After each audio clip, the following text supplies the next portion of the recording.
También va a estar con nosotros en este panel, que dicho sea de paso, se llama Impacto de la vacuna en pacientes hemato-oncológicos y transición al escenario pospandémico del COVID-19, el doctor Humberto Martínez, a quien ya hemos tenido el gusto de conocer. Él es hemato-oncólogo vinculado con el Princess Margaret Cancer Center de la Universidad de Toronto en Canadá, a quien nuevamente le damos la bienvenida. Doctor, adelante, por favor.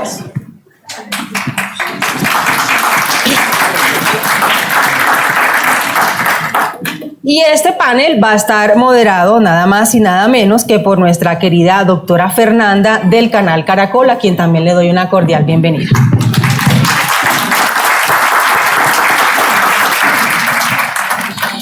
Yo creo que si retiramos este para que podamos interactuar con el doctor, ¿les parece? Sí, sí. Podamos verlo mejor. Hola, hola, ¿me escuchan? ¿Sí? Muy buenas tardes para todos. Y de verdad que son buenas tardes. A pesar de la lluvia, a pesar del frío, creo que todos compartimos la dicha de volver a reunirnos, de volver a encontrarnos, de volver a estar aquí presentes después de tantos meses de pandemia, incertidumbre, de tantas cosas que hemos vivido y que todos hemos pasado por sentimientos y por situaciones difíciles. Entonces es una celebración poder estar aquí. Entonces, un aplauso por este reencuentro. Para mí de verdad que también es muy satisfactorio que nos reencontremos, además por una razón muy importante, y es que nos pongamos al día. Como les decía, a veces en el frenesí de toda la información que recibimos durante la pandemia, no teníamos tiempo como de hacer un alto, una pausa como para decantar toda la información que estábamos recibiendo, y esto sí y esto no. Entonces esta también es una oportunidad para hacer ese alto, reflexionar, analizar, compartir información, ponernos de acuerdo. ¿Qué sabemos hasta hoy del impacto de este virus en los pacientes con diagnóstico de cáncer? ¿Qué sabemos del impacto de la vacunación? ¿Qué retos nos quedan? Porque claramente así el virus haya dejado de ser noticia y no lo veamos en primera plana y en los titulares, sigue entre nosotros, se queda entre nosotros, y así las cifras no sean tan altas como estábamos acostumbrados a verlos, sigue causando enfermedad. Entonces, hay múltiples retos de cómo seguimos asumiendo las medidas, y sin duda la más importante, la vacunación. ¿Qué viene? ¿Qué sabemos hasta ahora? Así que no voy a quitarles más tiempo y vamos a entrar en materia con nuestros dos invitados, a quien extiendo el saludo. Muchísimas gracias. Además me dicen que el doctor Martínez no es amigo, es parte de la familia de la Fundación. Bueno, y también se me pasaba expresarle mi agradecimiento a la doctora Yolima por invitarme, porque de verdad considero que también soy parte de la familia y me hace muy feliz compartir con todos ustedes. Allá dejé el noticiero, dejé pregrabado, porque tengo algo más importante que cumplir con todos ustedes. Bueno, doctor Martínez, digamos que hemos tenido muchos aprendizajes durante esta pandemia, y tal vez uno de los más importantes tiene que ver con quiénes son más vulnerables a las complicaciones, porque sabiendo esto podemos priorizar las medidas. Y sabemos hoy que definitivamente el paciente con un diagnóstico de cáncer es más vulnerable. ¿Qué nos puede contar de la experiencia, de lo que se ha escrito en la literatura? ¿Qué pasa y cuál es el impacto de este virus en el paciente? Bueno, primero que todo, muchísimas gracias por la invitación. Para mí es un honor estar acá. Gracias, doctora Yolima, por esta oportunidad de volvernos a encontrar presencialmente. De hecho, que ya nos está haciendo muchísima falta, y doctora Fernanda, es un honor estar aquí sentado al lado suyo compartiendo este escenario. Y bueno, por supuesto, esencialmente las enfermedades oncológicas realmente desde el principio de la pandemia fueron una gran preocupación. Los primeros estudios en China, a pesar de ser con poquitos pacientes, empezaron a mostrar que los pacientes con cáncer se complicaban más. Y no sabíamos muy bien qué iba a suceder en ese momento, porque no teníamos unos estudios grandes que nos pudieran definir esencialmente por patología qué era lo que estaba sucediendo. Porque pues el cáncer es una enfermedad supremamente heterogénea. No sabíamos qué iba a pasar con los pacientes, por ejemplo, que habían tenido cáncer y estaban curados. No sabíamos qué pasaba con esos pacientes que estaban recibiendo terapia activa, o los pacientes que estaban trasplantados. etcétera, etcétera, etcétera. Entonces había la necesidad un poco de dilucidar qué ocurría en cada escenario, ¿no? Pero después de eso salió un estudio un poquito más grande también en China, en donde había una diferencia marcada en lo que pasaba con pacientes hemato-oncológicos versus pacientes con tumores sólidos. Y esto, digamos, el racional de esto es básicamente que las neoplasias hematológicas comprometen más el sistema inmunológico, porque pues se generan las leucemias, básicamente los linfomas, el mieloma múltiple se generan en el sistema inmunológico. Diferente a lo que pasa, por ejemplo, en los tumores sólidos, que se generan en un órgano sólido que, digamos, a pesar de que tiene que ver con el sistema inmunológico, pues lo hace, digamos, de manera indirecta, diferente a lo que pasa en las neoplasias hematológicas. Cuando no sabíamos qué estaba pasando ni qué iba a pasar, tratamos de darle una racionalización a lo que estaba sucediendo en aras de evitar complicaciones en los pacientes hemato-oncológicos. Entonces, esencialmente lo que hicimos, bueno, esto es lo que está pasando, ya pasó en China, estamos en estos estudios hemato-oncológicos y es muy posible que las terapias que estemos dando depleten más o afecten más el sistema inmunológico, de suerte que nos vaya a tocar modificar un poco las terapias, ¿no? Entonces aquí empieza un poco la situación a complicarse, empezamos a modificar los tratamientos, hicimos un consenso que era el consenso latinoamericano del manejo del mieloma múltiple en la época de la pandemia. Entonces dijimos, vamos a trasplantar menos porque el trasplante autólogo depleta demasiado las células madre, ¿cierto? Y el sistema inmunológico. Entonces dijimos, vamos a tratar de modificar esto un poco. En el tema, por ejemplo, de los linfomas, terapias que afectan mucho la célula B, donde se producen los anticuerpos contra el COVID, dijimos, vamos a mirar cómo vamos a manejar el tema del rituximab, por ejemplo, del mantenimiento, del daratumab, de los anticuerpos monoclonales, de suerte que intentamos modificar un poco, digamos, eso, y hoy en día sabemos que, digamos, con la vacunación esto se está reduciendo un poco. Para no alargar mucho, digamos, la respuesta, estamos viendo que hoy en día las complicaciones han tendido a ser menos que lo que estábamos observando en el pasado. Hicimos un estudio en toda Latinoamérica de mieloma múltiple en donde encontramos que los pacientes, por ejemplo, que tenían otros factores de riesgo como obesidad, falla renal, etcétera, tenían mayor probabilidad de complicarse y de morir por el COVID que aquellos pacientes que no tuvieran otras enfermedades. Entonces, a los pacientes que no tenían tantas complicaciones crónicas, decidimos darles la terapia convencional, y a los pacientes que tenían mayor riesgo de complicarse, tratar de modificar un poco la terapia. Eso es lo que ha sucedido y hoy en día creemos que lo estamos haciendo pues mucho mejor porque ya hay más información. Sin duda, aprendiendo sobre el camino, ¿no? De algo para lo que no estábamos preparados, pero sin duda alguna asumiendo esos retos y lo que usted dice, decidir postergar, por ejemplo, el trasplante de un paciente, poniendo en esa balanza el riesgo-beneficio, pero bueno, sin duda siempre pensando en el bienestar y en el beneficio del paciente.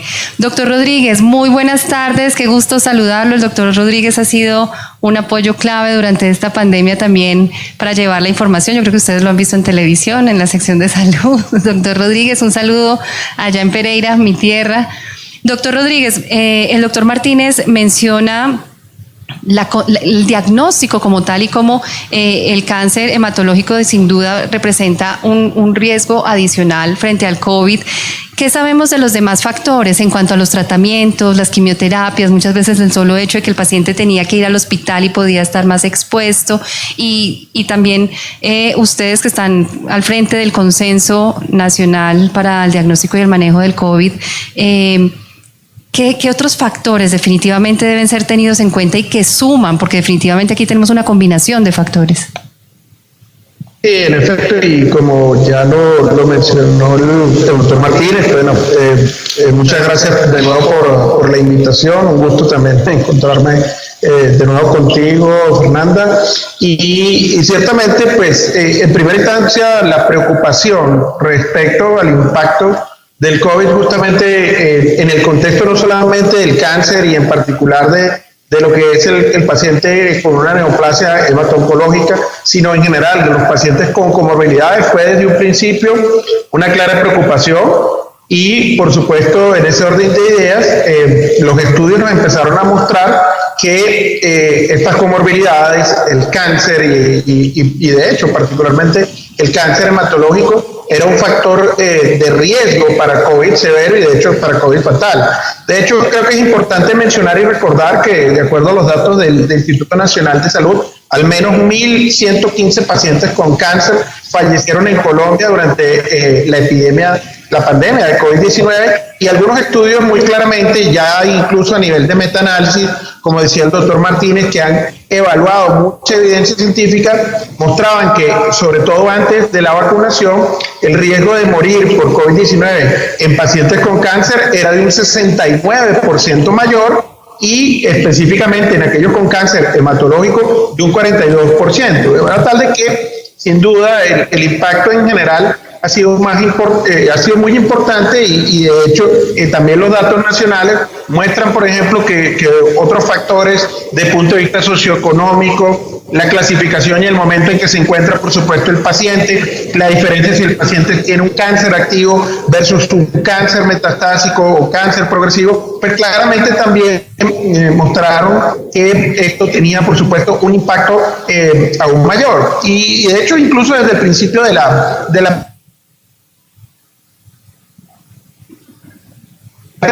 de lo que representaba la prevalencia, de hecho, del cáncer en los pacientes que estaban siendo hospitalizados y específicamente con enfermedad grave.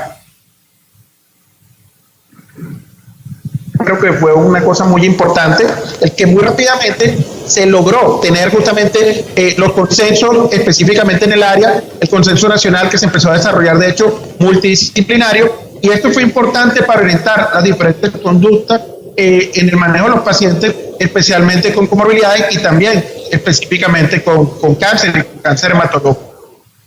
Sin duda es esencial, después de escucharlos, se tiene un diagnóstico, pero también se puede hacer la diferencia con el control, con el tratamiento y con el manejo de las otras comorbilidades. Ahí también hay un mensaje muy importante, ¿o no es así? Porque vemos que uno de los efectos colaterales, doctor Martínez, durante la pandemia es que muchos tratamientos se represaron, las personas dejaron de consultar, aplazaron, entonces estaban mal controladas. Entonces aquí hay algo esencial. Sin duda alguna, y de hecho la Fundación adelantó un estudio en ese sentido, y nos dimos cuenta realmente en la práctica clínica y en los estudios que muchos pacientes perdieron la oportunidad de ser diagnosticados de cáncer tempranamente, se retrasaron los diagnósticos realmente, se perdió la maravillosa oportunidad de controlar las enfermedades también, porque siempre habíamos, pues yo participé también en el consenso de la ASIN al principio, tuve la experiencia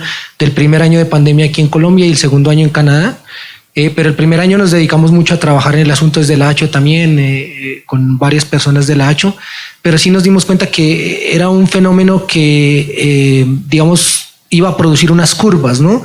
La primera curva se volcó a tratamiento del COVID, entonces se olvidaron las otras las otras curvas, digamos que las estamos empezando a ver de mortalidad, esas condiciones agudas que se olvidaron, esas condiciones crónicas en las que básicamente los pacientes pues perdieron la respuesta en la que estaban, perdieron el control de su enfermedad. Y otra curva que es también muy importante y de la que tenemos que hablar es ese agotamiento profesional que generan todas estas cosas, ¿no? Porque digamos el compromiso psicológico, no solamente de los pacientes, sino también de nosotros como médicos, de ver a tantos pacientes que han perdido lo que decíamos, esa gran oportunidad de mantener controlada la enfermedad, y no solamente su enfermedad oncológica, sino también las comorbilidades que tienen que ver además con las potenciales complicaciones. Como les decía, mieloma múltiple, los pacientes que estaban controlados de las otras enfermedades no lo hacían tan mal, no tenían una mortalidad tan grande, pero los pacientes que además de tener mieloma tenían otras condiciones no controladas, pues también tenían unas complicaciones mayores. Es muy importante que hoy en día tenemos que reconocer que esto impactó todas las esferas de la vida, digamos, en muchos de nosotros, pero sin duda alguna impactó muy duro a la población de pacientes hemato-oncológicos, y hoy en día tenemos la necesidad de recuperar lo que se pueda recuperar de eso. Hay un desafío inmenso y sin duda aquí todos tenemos un compromiso, y es multiplicar ese mensaje a las familias, a los amigos que conocemos y que de pronto todavía tienen ese temor de volver al hospital, de volver a la consulta. No podemos perder tiempo, sabemos que el tiempo actúa en contra en estos casos. Doctor Rodríguez, sin duda debemos hablar de una etapa antes de vacunación y una etapa después de vacunación. ¿Qué sabemos en cuanto a las complicaciones en estos pacientes? Está descrito que hay algunas complicaciones más frecuentes si los comparamos con otro tipo de pacientes que también desarrollaban COVID grave. No lo escuchamos, está en silencio, doctor Rodríguez. Sí, muchas gracias. Sí, en efecto, como comentábamos, es muy importante entender que conforme fue avanzando la pandemia, se empezaron a hacer estudios para entender mejor toda la situación desde el punto de vista, obviamente, del riesgo que había en los pacientes, el grado de desarrollo de complicaciones cardiovasculares, complicaciones neurológicas asociadas, obviamente, especialmente con la enfermedad grave, que lamentablemente, antes de, primero que nada, los primeros tratamientos que se empezaron a manejar, especialmente, por ejemplo, el uso de los esteroides en los pacientes que estaban en cuidado crítico, requiriendo oxígeno, etcétera. Y luego ya con la disponibilidad de otras intervenciones que empezaron a aparecer, y sobre todo el caso particular de la vacuna, pues obviamente han marcado una diferencia muy importante.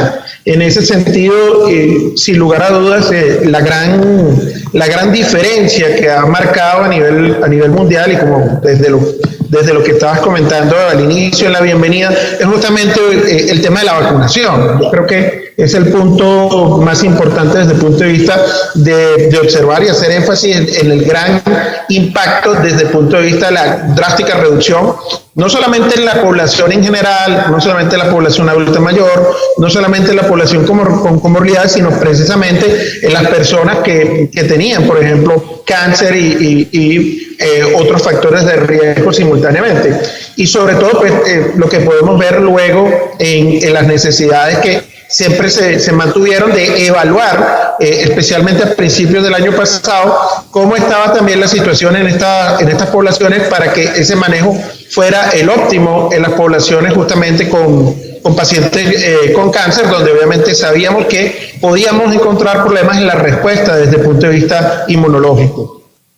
Doctor Rodríguez, y sin duda a veces como que nos quedamos se supera la infección aguda o pensamos en los pacientes graves, pero este virus ha sido tan retador que hay otra área en la que también vamos a seguir construyendo conocimiento, y tiene que ver con el post-COVID. Y aquí también... Sí.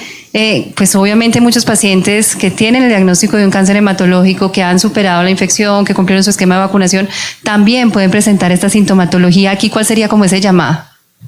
Sí, bueno, ese es un punto crucial, Fernanda. Yo creo que estamos justamente, y de hecho no solamente desde el punto de vista clínico, es una discusión que en este momento también ya hace parte del Plan Decenal de Salud Pública que se está formulando. Un aspecto crucial que tenemos que entender en un país donde tuvimos más de 6 millones de casos confirmados de COVID es la alta proporción, infortunadamente, que vemos en los análisis de pacientes que van a quedar con uno o con más consecuencias crónicas en relación con el llamado síndrome post-COVID.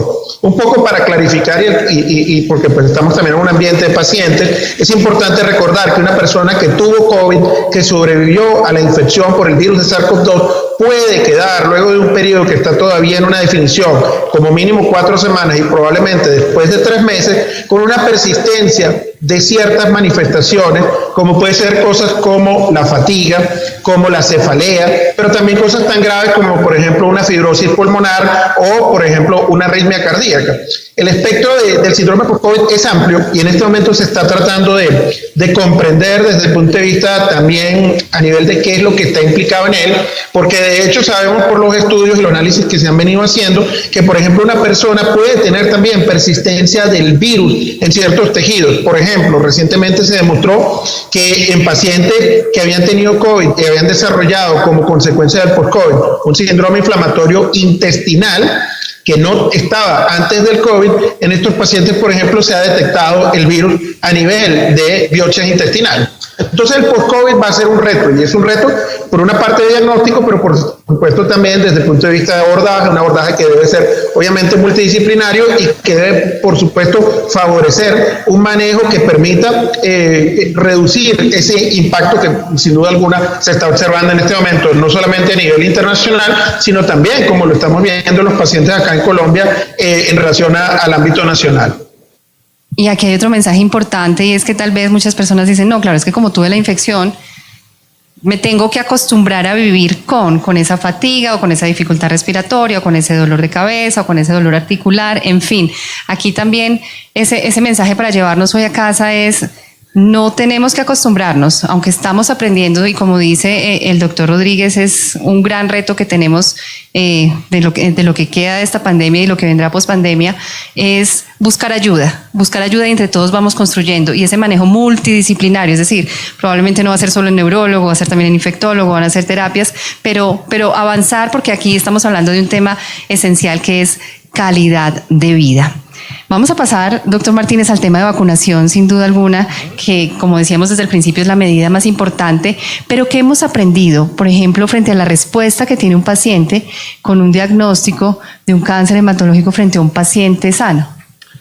Bueno, digamos que la idea, para no extender mucho, digamos como la respuesta con respecto a las 2 primeras dosis, creo que está solventada, ¿cierto?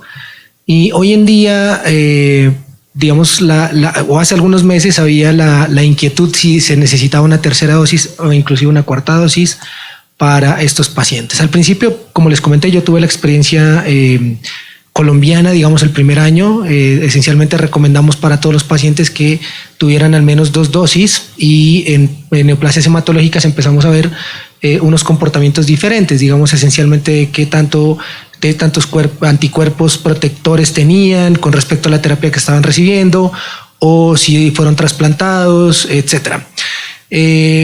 Ya un poquito más de la experiencia en Canadá, digamos que salió un artículo en el que los pacientes que tenían trasplante de órgano sólido, cuando tenían una tercera dosis, pasaban de el 40% más o menos de protección como al 70%. Entonces se empezó a recomendar, digamos, la tercera dosis, y eso ya se volvió casi que estándar. Muchos de ustedes probablemente ya la tienen. Y hoy en día el debate es la cuarta dosis, ¿cierto?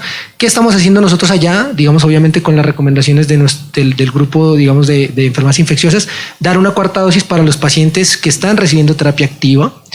Esencialmente lo que hemos visto, digamos, y específicamente en mieloma múltiple, en un estudio que se llevó a cabo en Estados Unidos, es que hay un grupo de pacientes que tuvieron la infección y tienen una vacunación adicional. Parece que son los pacientes que mejor se protegen. Obviamente, pues estos son datos que hay que tener en cuenta, pero esencialmente hoy en día creemos que los pacientes que tienen tratamiento activo deberían tener una cuarta dosis. ¿Qué está pasando en este momento? Porque en hematología es bastante frecuente, digamos, la terapia con trasplante autólogo de médula ósea, trasplante halogénico, y lo que estamos haciendo y de lo que hemos hablado hoy todo el día, que es la terapia celular CAR-T. Lo que estamos recomendando para estos pacientes es una revacunación, porque entendemos que los pacientes, después de estas terapias, que básicamente son linfodepletoras o que son básicamente, digamos, muy tóxicas para el sistema inmunológico, la idea es que posiblemente no queden protegidos.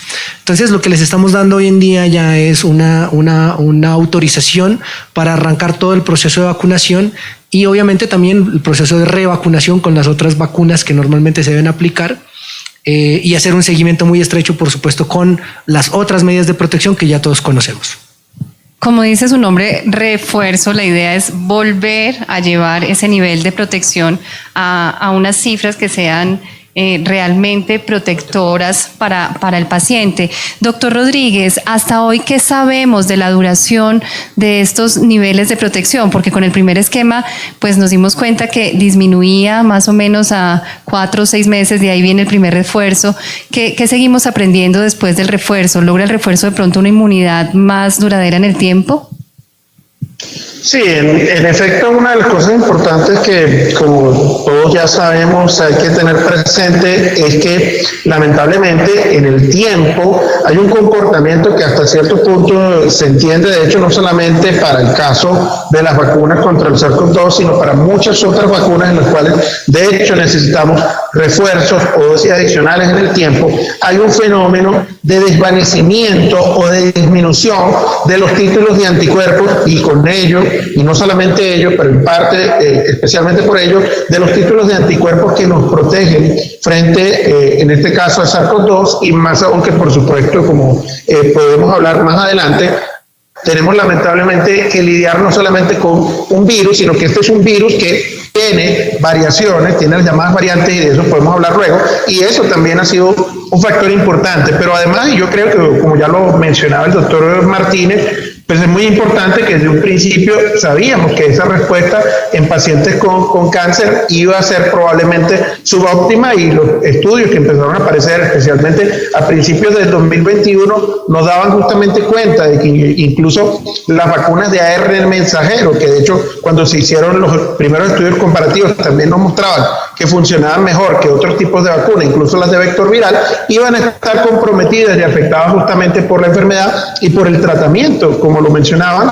especialmente, por ejemplo, al principio, como se vio en algunos estudios con el caso de la leucemia. Entonces, en ese sentido, por supuesto, el tema de la dosis adicional o la dosis de refuerzo iba a ser necesario. De hecho, desde el punto de vista inmunológico, es muy importante entender que para el caso específicamente de los pacientes que tienen un sistema inmunológico comprometido, sabíamos que esto iba a ser algo que probablemente iba a ser necesario porque no se iba a alcanzar realmente una respuesta óptima como se vio al comparar con los pacientes que tienen una inmunidad normal. Y por eso, de hecho, a veces hemos hecho esa diferenciación entre hablar de dosis de refuerzo para las personas inmunocompetentes por el fenómeno normal de desvanecimiento de anticuerpos a lo largo del tiempo, que puede estar en el orden de 4 o 6 meses, ver eso es lo que ocurre, por ejemplo, en un paciente inmunocomprometido, como los pacientes con cáncer hepatológico, que de hecho van a requerir una dosis adicional porque justamente sabemos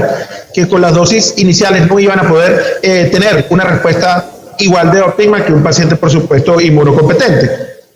Yo conversaba esta semana con el director médico de uno de los laboratorios de las vacunas de ARN mensajero y pues sin duda alguna, tal vez una de las preguntas que todos queremos saber es ¿cómo va a quedar el esquema? ¿Cómo va a quedar ese esquema definitivo? Y me decía que todo apunta a que definitivamente podríamos quedar con un esquema anual, al igual que sucede con la vacuna de influenza. No sé si alguno de los dos conoce más evidencia o nos puede compartir algo al respecto.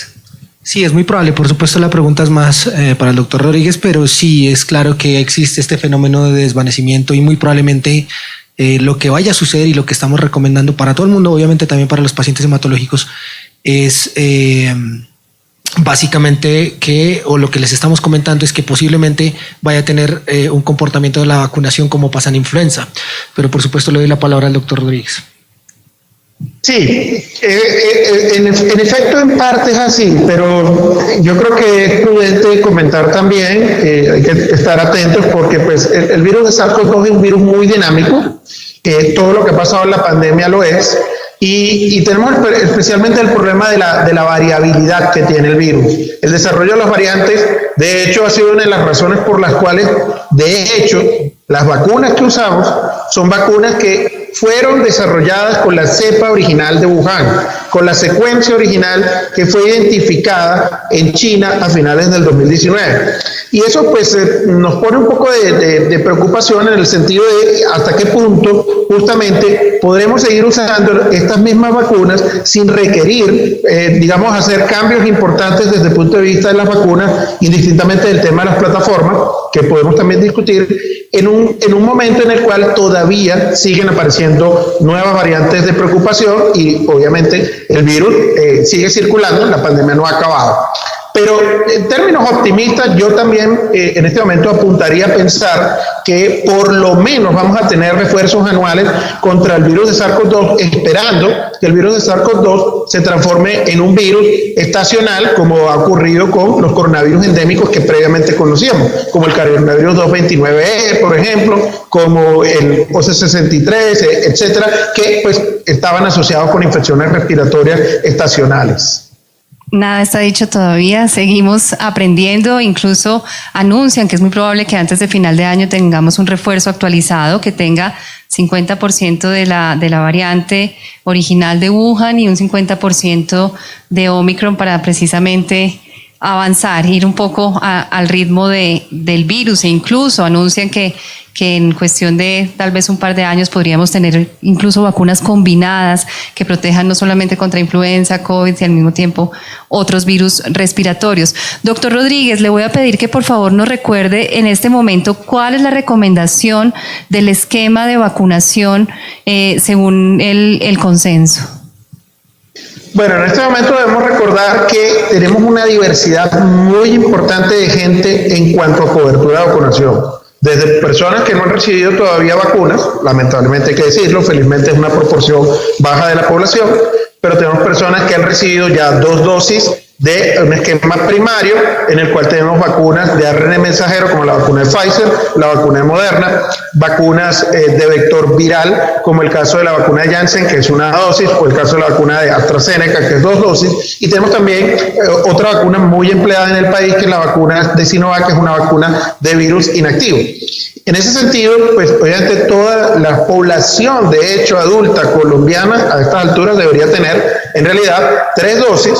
Ya estamos obviamente en un momento en el cual todos deberíamos tener ya un primer refuerzo, y justamente como todos bien saben, hace algunas semanas atrás, y justamente por la revisión de la evidencia, por los equipos de expertos, por la asesoría y el trabajo de hecho con el ministerio y en conjunto con el ministerio, pues se aprobó lo que es la 4ª dosis, que justamente, así como ha sucedido en otras etapas de vacunación, ha priorizado particularmente a las poblaciones adultas, población de hecho desde 12 años de edad en adelante, que tienen, por ejemplo, cáncer, que están actualmente en quimioterapia, como es el caso de la leucemia, el caso del linfoma, el caso del mieloma, pero también, como lo estaba mencionando el doctor Martínez, los pacientes con trasplantes de diferentes órganos, el corazón, riñón, páncreas, etcétera, síndromes mielodisplásicos que están en quimioterapia, y el caso de los pacientes que tienen enfermedades autoinmunes, que tienen actividad, de hecho, y están bajo tratamiento, como la artritis reumatoidea, lupus, etcétera, inmunodeficiencias primarias, entre otras. Y hace tan solo unos pocos días también ya se incluyó en el grupo a toda persona que tiene pues, más de 50 años de edad para colocar este 4º refuerzo, que es fundamentalmente solamente con vacunas de ARN mensajero, como es el caso de la vacuna de Pfizer y de Moderna. El doctor Rodríguez pone sobre la mesa un tema que me parece supremamente importante, porque uno pensaría que en la población con diagnóstico de un cáncer hematológico tenemos un 100% de población vacunada. ¿Qué nos puede contar usted de la aceptación que ha tenido la vacunación contra el COVID en esta población? Sí, infortunadamente tenemos que decir que hay un grupo de pacientes que no han aceptado, digamos, o se han negado a aplicarse la vacunación. Esto tiene varias implicaciones. La primera es si esto debería variar el tratamiento. La consideración es que no. Básicamente la persona puede decidir. Obviamente intentamos hablarle de los beneficios de la vacunación, pero aquí o en otros países básicamente existe este movimiento de anti-vaxxers, dentro de los cuales hay pacientes y se rehúsan a recibir la vacunación. Lo que sí es importante es, por ejemplo, que es algo con lo que hemos tenido que lidiar, es cómo están los esquemas de vacunación en los cuidadores. Y esto sí nos ha generado un poco de conflicto. Si bien es cierto, a los pacientes no podemos exigirles que se vacunen, para los cuidadores muchas veces nosotros limitamos, por ejemplo, el tema de las visitas si no tienen un esquema de vacunación completo. Y esto pues genera un poco también de disconfort, digamos, a la hora de manejar a los pacientes, pero existe. No es muy grande realmente, yo creo que la mayoría de pacientes lo aceptan muy bien. La vacunación produce algunas reacciones adversas, por supuesto, pero son supremamente tolerables y eso hace que la gran mayoría tengan una gran aceptación. Pero infortunadamente, doctora Fernanda, sí, existen un grupo de pacientes que se niegan a recibir la vacunación. Y hoy la evidencia es contundente y yo me voy a atrever a pedirle que lo repitamos porque sin duda alguna podríamos decir que es el ensayo más grande hecho en la historia de vacunación. Se han aplicado billones de dosis de vacunas y nos damos cuenta de los resultados y de cómo cambiaron definitivamente el curso de esta pandemia. ¿Cuál es ese resultado cuando en este momento que decíamos hay que hablar antes de vacuna y después de vacuna de un paciente con un cáncer hematológico que se vacunó y un paciente que no se vacunó y se infecta? No, el riesgo de complicaciones y de muerte es absolutamente diferente. Hay que ser categóricos en esto. La vacunación es el estándar de tratamiento, digamos, en términos de protección contra el COVID para los pacientes oncológicos, para todo el mundo realmente, pero para los pacientes hemato-oncológicos aún más. Y eso, digamos, nos da a nosotros la luz para analizar con base en los estudios qué ha sucedido con estas poblaciones. Tanto así que hemos considerado una revacunación, por ejemplo, cuando los pacientes han tenido vacunación completa pre-trasplante y lo que consideramos es que probablemente posterior al trasplante o a la terapia CAR-T o a la terapia celular, como lo hablábamos hoy en día, posiblemente esto se afecte. Estamos recomendando nuevamente, porque es que eso sí protege a los pacientes. Existen otras estrategias, por supuesto, lo hablaremos en un momento, pero sin duda alguna la vacunación es la estrategia más importante para reducir el riesgo de complicaciones y de muerte. La Fundación de Leucemia y Linfoma hizo un sondeo el año pasado, durante más o menos los meses de abril y agosto, y evaluó el tema de aceptación de la vacuna. Y coinciden los resultados con lo que está descrito a nivel mundial. Más o menos un 50% tiene una aceptación completa de la vacunación, accede a ella.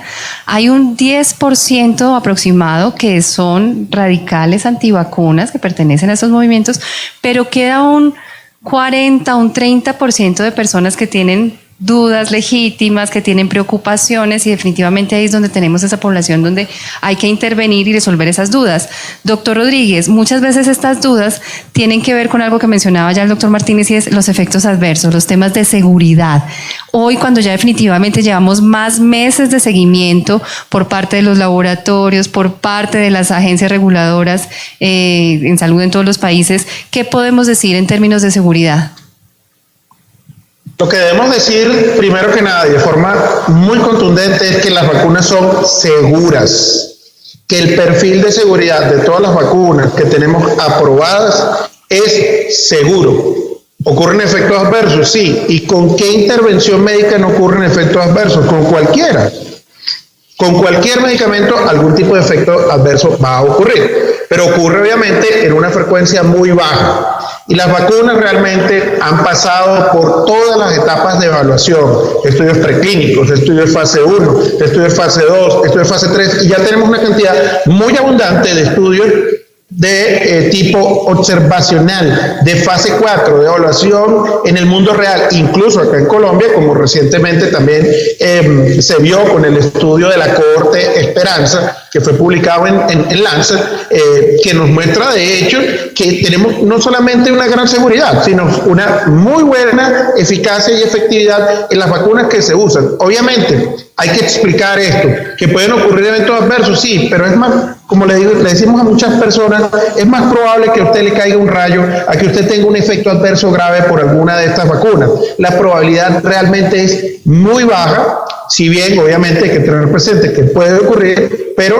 obviamente los beneficios de estar protegidos superan de forma demasiado amplia la posibilidad de que pues obviamente ocurra un efecto adverso. Incluso yo creo que el ejemplo de los niños, si bien sale un poco de la temática de este evento, es interesante porque luego de millones de dosis de vacunas que se han administrado a nivel mundial y de hecho aquí en Colombia, la frecuencia de efectos adversos en esa población que había cierto temor también, en realidad ha sido muy infrecuente y no se han presentado de manera notable en una frecuencia que sea lo suficientemente importante efectos adversos moderados o incluso severos, de manera tal que el énfasis y la educación en esas personas que aún tienen reticencia o desconfianza en explicar la evidencia científica tan importante que hay de tantos estudios bien hechos, bien documentados, bien evaluados, de la vigilancia además que hacemos de las vacunas, de que en realidad el perfil de seguridad de estas es muy bueno y que por ende todos debemos estar vacunados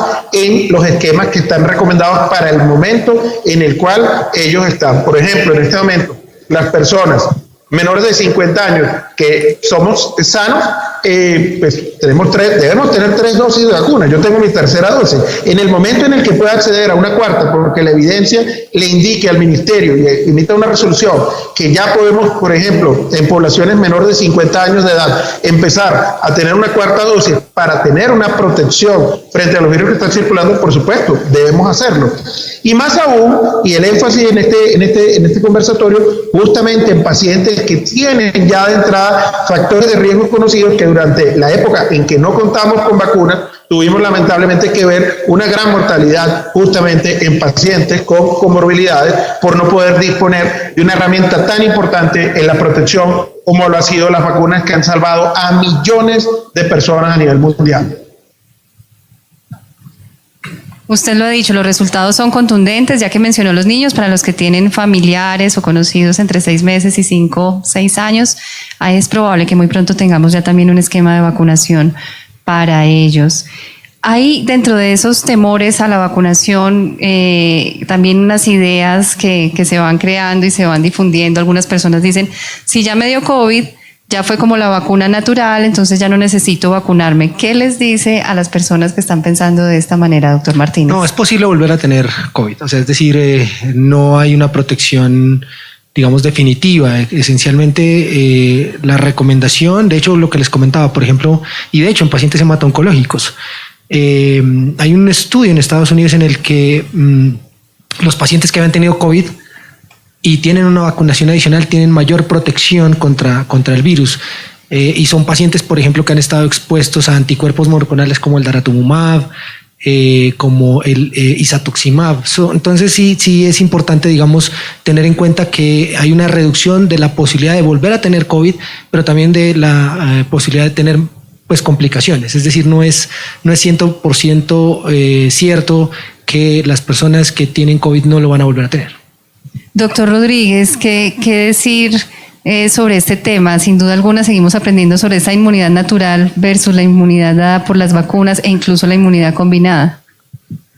Claro, por supuesto, tal como ya se ha expresado, es importante tener presente que indistintamente de que uno ya haya tenido una infección por COVID, es importante recordar que una persona se puede reinfectar.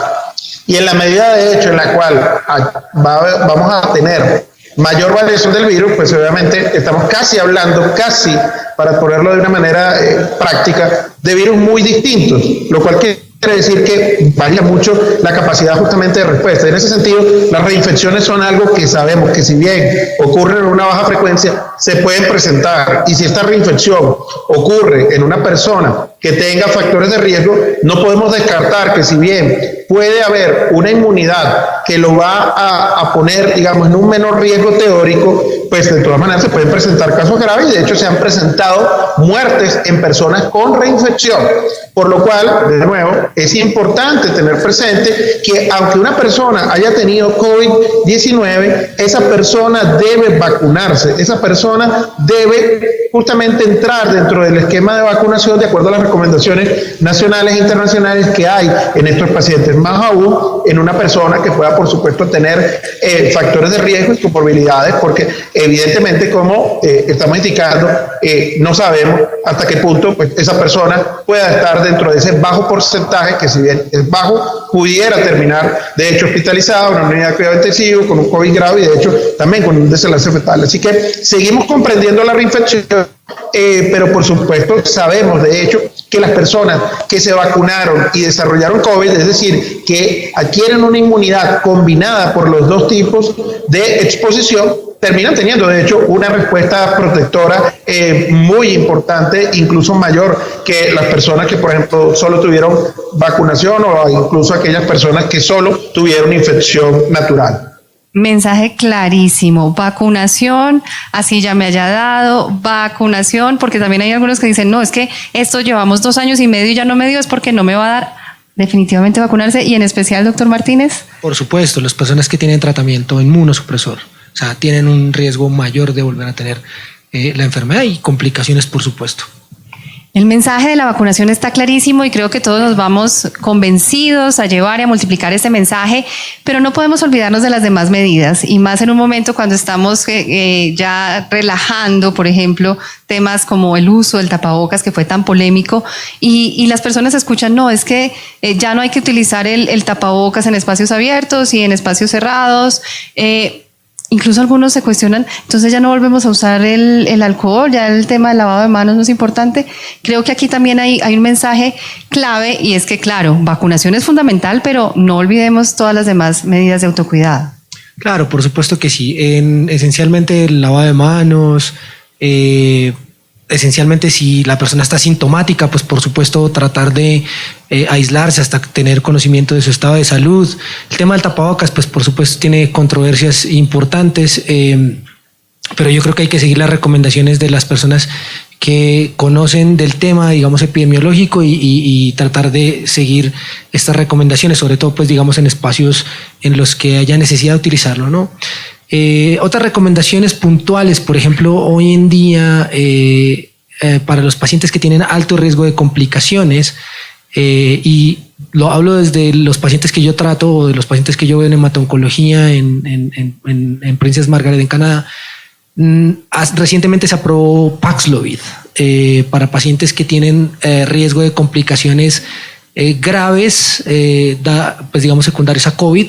Nuestros pacientes, la mayoría la tienen porque tienen quimioterapia activa, y digamos una terapia que tiene que aplicarse muy rápido, dentro de 5 días, digamos, de la positividad de la prueba y de síntomas.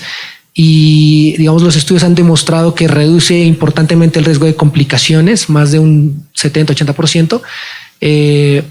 Pero digamos que, pues por supuesto, se aprobó recientemente y vamos a tener que evaluar qué pasa ya en la vida real, ¿no? Con esto, pero por lo menos los estudios clínicos están demostrando que reduce las complicaciones. Hay otras medidas, por supuesto, que el doctor Rodríguez pues nos puede ampliar, pero por lo menos digamos que esto es lo que hoy en día estamos recomendando ya. Precisamente ya va la siguiente pregunta, doctor Rodríguez. Por ejemplo, tenemos ya antivirales aprobados y que ya incluso están en el país, y hay temas, por ejemplo, como las personas que no responden a la vacunación y se habla de inmunización pasiva.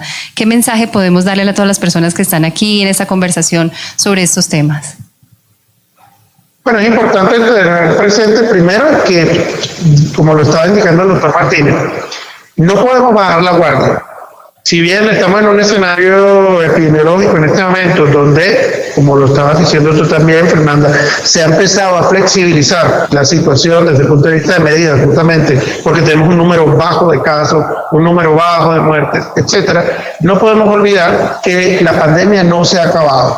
Esto no termina, sigue el virus circulando, y por ende, especialmente en los pacientes que tienen comorbilidades, que tienen factores de riesgo, de hecho incluso las normas, las resoluciones con respecto justamente a lo que tú decías del tapaboca, siguen teniendo vigencia en el sentido de que se recomienda que las personas que tienen factores de riesgo sigan de hecho protegiéndose con el uso de tapabocas, especialmente en zonas que sean espacios cerrados, que haya mala ventilación, que pueda haber obviamente riesgo de transmisión.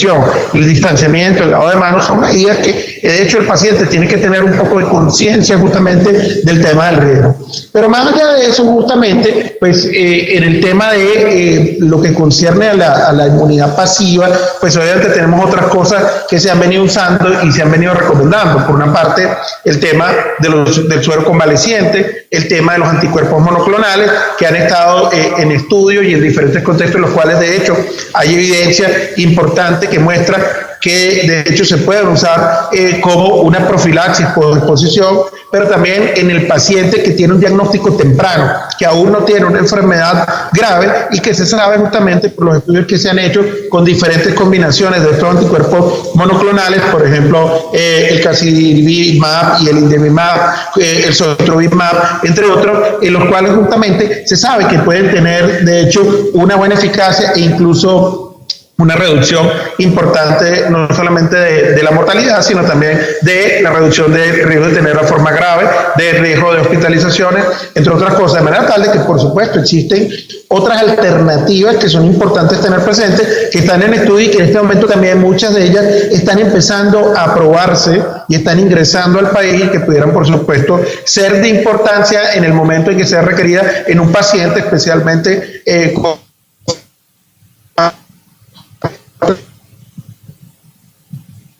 Bueno, sin duda esto es dinámico y seguimos aprendiendo y eso ha sido claro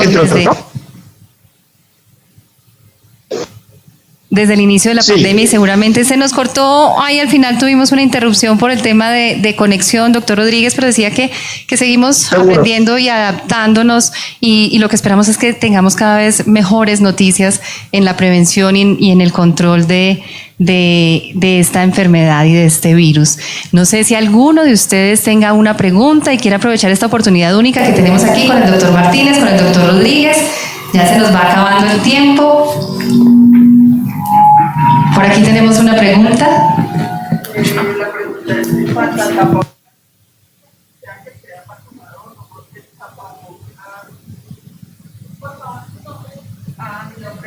se Ordóñez. El tapabocas, ¿qué efectos secundarios trae usarlo? Doctor Rodríguez. Todo el tiempo. El uso del tapaboca per se no tiene ningún efecto negativo en nosotros. De hecho, si nosotros somos responsables, usamos correctamente el tapabocas, un tapabocas apropiado para el lugar, que lo recambiamos obviamente, que lo usamos correctamente, no tiene ningún efecto negativo, al contrario, lo que hemos visto de hecho, más allá del tema de las vacunas y durante el contexto de la pandemia es muy importante, el tapabocas tuvo la relación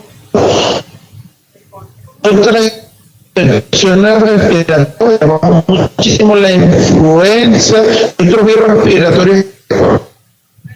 Que el tapabocas incluso tuvo impacto no solamente en la transmisión del coronavirus, sino que vimos cómo disminuyeron también otras enfermedades respiratorias. ¿A cuántos no les volvió a dar gripa? ¿A cuántos no les volvió a dar un resfriado? Incluso temas alérgicos también se controlaron. Y ahora que lo empezamos a quitar, empezamos a ver nuevamente, incluso cómo estamos viviendo en este momento, un pico respiratorio.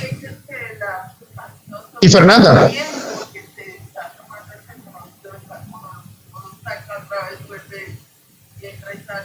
Bogotá.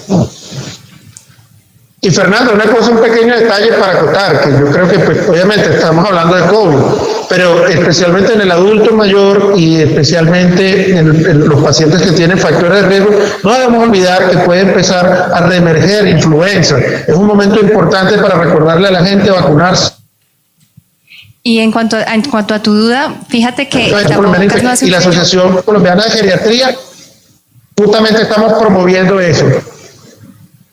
Entonces, influenza, vacunación no solamente de COVID, también de influenza. Y no te preocupes, tú puedes oxigenar perfectamente porque no tienes un sello hermético. Mira que te permite y tú tienes de todas formas escapes. Entonces, de verdad, ¿te imaginas que fuera así la cantidad de casos en el mundo que tendríamos de problemas relacionados con oxigenación? Y en este momento, cuando se relajó la medida, el llamado no es que entonces entremos en discusiones o peleas con los demás a pedir.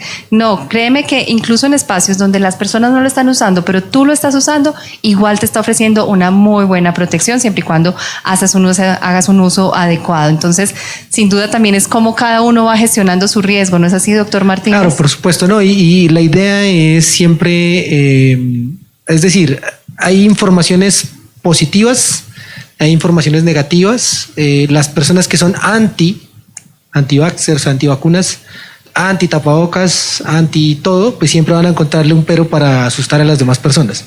Siempre asesoresen muy bien, ¿no? Porque pues este tema es bastante, digamos, difícil de pronto de dilucidar. Se han reportado algunas cosas con las personas que trotan, por ejemplo, con tapabocas, pero pues es una respiración mucho más rápida, pero en una situación de, digamos, de estas no tiene por qué suceder absolutamente nada.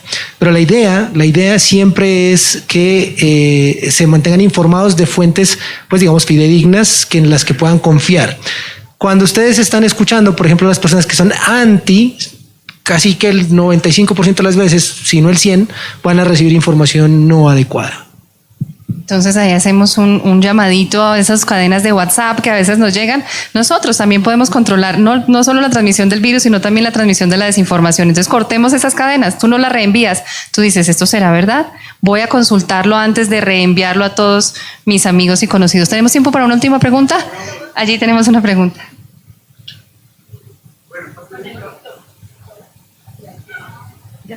Aló. Sí, ¿a cuáles tratamientos inmunosupresores se refería el doctor? Sí, pregunto a cuáles tratamientos inmunosupresores. Con el tema de vacunación, con la mayoría de tratamientos en hematología oncológica, de hecho en oncología son inmunodepresores, pero digamos los más potentes son el trasplante, por supuesto, autólogo alogénico, porque la idea es que a estos trasplantes o al rescate celular le preceden unas quimioterapias de muy altas dosis que generalmente depletan las células B y los plasmocitos, que son los que producen los anticuerpos que van dirigidos contra o que protegen contra el virus, digamos de alguna manera, ¿no? Entonces existen unas diferentes, digamos, potencias inmunosupresoras. El rituximab no tiene su problema también porque es un anticuerpo anti-CD20 que ataca las células B, que producen también los anticuerpos que son protectores. Entonces, básicamente hay algunas, digamos, por ejemplo, recomendaciones sobre cuándo reiniciarlo, cuándo de alguna manera pensar en que la recuperación de los anticuerpos se va a poder realizar, y eso está más o menos alrededor de 3 meses. Entonces, la idea es que siempre que nosotros estemos abordando un paciente que está recibiendo tratamientos para una enfermedad hemato-oncológica, vamos a considerar que la potencia inmunosupresora existe y que puede ser diferente entre los distintos tratamientos, siendo las más potentes, por supuesto, o sea, las que más depletan el sistema inmunológico, el trasplante y la terapia celular CAR-T. Luis. Bueno, cuando iniciaba la pandemia y el mundo pues esperaba la vacuna, veíamos que los laboratorios estaban en la etapa experimental de investigación de la producción de vacunas que todos esperábamos. Esto lo leí en el periódico local de Cartagena, donde yo vivo, y se decía que se había considerado el principio activo del imatinib como una posibilidad de una vacuna. Por supuesto, a mí me alegró porque quería decir que yo me estaba vacunando todos los días. Pues todos los días los que tenemos leucemia mieloide crónica nos tomamos el imatinib. Esto no me lo dijo nadie, lo leí en el periódico local. Por tanto, quería saber qué tanta asidero de verdad tiene esta posibilidad. Sí, bueno, y de hecho hace poquito tuvimos una conversación con una persona con la que, digamos, compartimos los escenarios clínicos con respecto no solamente, digamos, al imatinib, sino también a ibrutinib, que se utiliza para otra enfermedad que es la leucemia linfocítica crónica. Al principio, cuando empezaron a salir los primeros estudios en Boston, en el Dana-Farber, el doctor Castillo mostró un estudio en el que los pacientes que recibían ibrutinib para por ejemplo, la leucemia linfocítica crónica parecían estar protegidos contra el COVID. Eso se desestimó totalmente después. O sea, estos pacientes no están protegidos, están inmunosuprimidos. Y lo que decíamos ahora, la potencia inmunosupresora no es tan alta como recibir un trasplante, pero tienen una depresión de las células B porque específicamente ese tratamiento está dirigido a las células B tumorales, ¿no? A las células de la leucemia linfocítica crónica. El imatinib es un tratamiento diferente y de pronto la concepción con respecto a esto es que, como al principio recomendamos modificar los tratamientos en aras de no comprometer el sistema inmunológico para que no haya inmunosupresión y complicaciones por COVID, en el imatinib sí fuimos muy tajantes en decir o imatinib o todos los tratamientos de la leucemia mieloide crónica. No suspenderlos, fuimos muy categóricos porque es peor suspenderlo y dejar que la enfermedad se descontrole, y cuando el paciente tiene la enfermedad descontrolada se vuelve más vulnerable al COVID, que lo que recomendamos finalmente es continuar con la terapia. Pero hoy en día sabemos que el imatinib no es que proteja. Lo que pasa es que hay que continuarlo porque es mucho peor descontrolar la enfermedad porque el paciente se vuelve más vulnerable a la enfermedad. Entonces digamos que es un poquito para contestar, pero lo del ibrutinib sí se planteó inicialmente como protector. Hoy en día se desestima totalmente que eso suceda. Sí hay necesidad de pronto de modificar las dosis o algo, pero eso lo hacemos ya a la luz de qué tan bien controlado está el paciente con la leucemia linfocítica crónica, que es diferente a la mieloide crónica. Incluso una hipótesis similar también al comienzo de la pandemia con los medicamentos utilizados en el tratamiento de enfermedades reumatológicas, pero hoy a medida que ha pasado el tiempo y se han hecho los estudios, definitivamente se demuestra que no funcionan. Ha sido un verdadero privilegio. Yo quiero que ese fuerte aplauso se escuche hasta Pereira.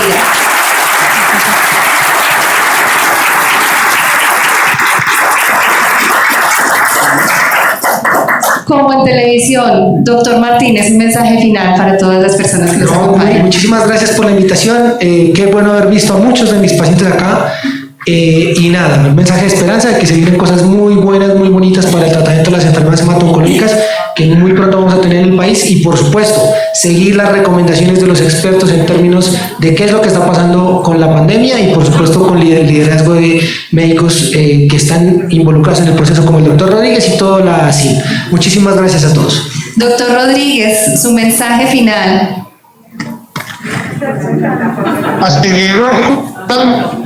Esto no se ha acabado, tenemos una responsabilidad tanto individual como colectiva a vacunarnos, a forzarnos y a seguir con las medidas. Muchas gracias y feliz tarde. Allí lo alcanzamos a escuchar. Infinitas gracias